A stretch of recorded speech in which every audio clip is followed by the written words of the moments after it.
2025 SLST 9, 10, 11, 12 গুরুত্বপূর্ণ update রয়েছে। ভিডিওটা মন দিয়ে দেখো, আশা করি অনেক প্রশ্নের উত্তর পেয়ে যাবে। 100% নিয়োগ হবে, খুব তাড়াতাড়ি তোমরা গুড নিউজ পেয়ে যাবে, খুব তাড়াতাড়ি। তো আমি তোমাদের একটা প্রমাণ দেখাচ্ছি।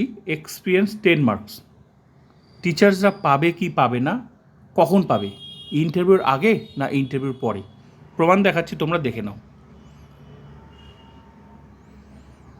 এটা 2011 সালের নিয়োগ প্রক্রিয়া, যারা চাকরি করছে। দেখো, এ পার্ট, বি পার্ট, আর কি আছে সি পার্ট। সি পার্টে 3টা বিষয়। তো সেই সময় টেট ছিল বাধ্যতামূলক। আগে টেট, তারপর সাবজেক্ট, তারপর হচ্ছে এই সি পার্ট। সি পার্টের মধ্যে কী কী আছে? অ্যাকাডেমিক আছে, এক্সপিরিয়েন্স আছে, আর হচ্ছে 5 নাম্বার ইন্টারভিউ আছে। তো টেট পাস করলে তবে সাবজেক্টে আসতো, তারপর ইন্টারভিউ, পুরো বিষয়টা মানে পুরো নিয়োগ প্রক্রিয়াটা হতো। মোট কথা আগে টেটটা পাস করতে হবে।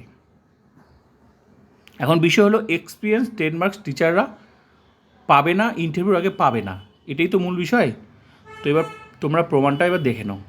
60 নাম্বার দেখো, 60 নাম্বার সাবজেক্ট, ঠিক আছে। এবার এই যে বি পার্টে সাবজেক্ট আর এ পার্টে টেট। এবার সি পার্টে দেখো, সি পার্টে কী আছে? অ্যাকাডেমিক 3টা বিষয় আছে 30, আর এখন অ্যাকাডেমিক কত?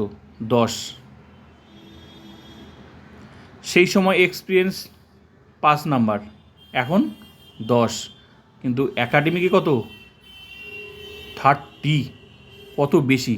2016 তো অ্যাকাডেমিকে ছিল 35, আর এখন অ্যাকাডেমি কত? মাত্র 10। তার মানে অ্যাকাডেমিকে কত বেশি ছিল, 2016 তো ছিল। আর ইন্টারভিউ কত? 5, আর এখন ইন্টারভিউ কত? 10। তো মোট কথা বিষয়টা হলো, যখন যেরকম গ্যাজেট তখন সেরকম নিয়ম। কোনোটার সাথে তুমি যদি এখন ভাবো যে আগে তো হচ্ছে কী বলে অ্যাকাডেমিক প্রচুর ছিল, এখন কম, তাহলে মিলবে না। আবার তুমি যদি ভাবো এক্সপিরিয়েন্সে আগে তো 5 ছিল, এখন 10, মিলবে না, কোনোটাই মিলবে না। এখন ইন্টারভিউ হচ্ছে তোমার 10, আগে ছিল 5, তো আগে যে আবার অ্যাকাডেমিকে 30 ছিল, কোনোটাই মিলবে না। তো মোট কথা গ্যাজেট যেরকম সেরকমভাবে নিয়োগ হয়েছে। তো এই 2011 সালে যা চাকরি পেয়েছে সেটা নিয়ে কিন্তু কোনো প্রবলেম নেই, চাকরি করছে সবাই, কোনো প্রবলেম নেই, চাকরি করছে সবাই। তার মানে তখনও কিন্তু এক্সপিরিয়েন্স ছিল, তাও আবার ইন্টারভিউয়ের আগেই এই নাম্বারটা যোগ হয়েছিল।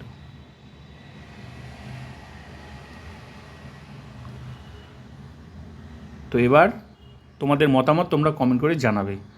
আর এই যে এক্সপিরিয়েন্স 10 মার্কস, এটা কিন্তু শুধু 2016 টিচার্সদের জন্য নয়, যাদের ডিআই অ্যাপ্রুভাল আছে, সরকারি চাকরি করে, তবেই এক্সপিরিয়েন্স 10 মার্কস পাবে। তোমরা 11-12 দেখবে ইন্টারভিউর আগে একটা লিস্ট বার করেছিল কারা কারা ভেরিফিকেশানে বাদ গেছে। ওখানে দেখবে প্রচুর টিচার্স আছে যারা এক্সপিরিয়েন্স নাম্বার পায়নি, 0 হয়ে গেছে। কেন পায়নি? কারণ গ্যাজেট অনুযায়ী তারা এক্সপিরিয়েন্স পাওয়ার যোগ্য নয়। তার মানে টিচার্স হলেই যে এক্সপিরিয়েন্স নাম্বার পাবে এটা নয়, এক্সপিরিয়েন্স নাম্বার পেতে হলে অনেক নিয়ম আছে, সেই নিয়মে আসতে হবে। তার মধ্যে আবার পার ইয়ার 2 মার্কস ছিল, আর এখন আছে পার ইয়ার 0.5। যখন যেরকম গ্যাজেট তখন সেরকম। ওই যে বললাম, কোনোটাই মিলবে না, না তোমার অ্যাকাডেমিকে মিলবে আগের সঙ্গে এখন, না তোমার যেরকম গ্যাজেট সেরকমভাবে নিয়োগ হয়েছে। আগের ক্যান্ডিডেট কম ছিল, এখন ক্যান্ডিডেট প্রচুর। 2011-তে কোনো চাকরি ক্যান্সেল করে পরীক্ষা নেয়নি, আর এখন আবার 2016 চাকরি ক্যান্সেল করে পরীক্ষা হয়েছে। আগে কোনো আনটেন্টেডদের ক্যান্সেল করে 2011 নিয়োগ করেনি। 2025 যে এসএলএসটিটা হয়েছে সেটা সুপ্রিম কোর্ট নিয়োগ করছে আনটেন্টেড চাকরিতে ক্যান্সেল করে।